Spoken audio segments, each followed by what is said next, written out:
Le burn-out ou le syndrome d'épuisement professionnel entre télétravail et retour au bureau, la France qui se lève tôt est à bout de nerfs. Plus 25% de cas en 4 mois, 2 200 000 salariés désormais concernés.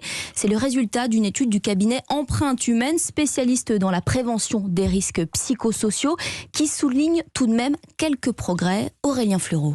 D'une manière générale, depuis le retour progressif au bureau, la santé psychologique des salariés s'est améliorée. Le niveau de détresse est en baisse de 6% par rapport à mai dernier. C'est même moins 14% pour les managers. Mais cela reste tout de même 2 fois plus qu'avant la crise sanitaire.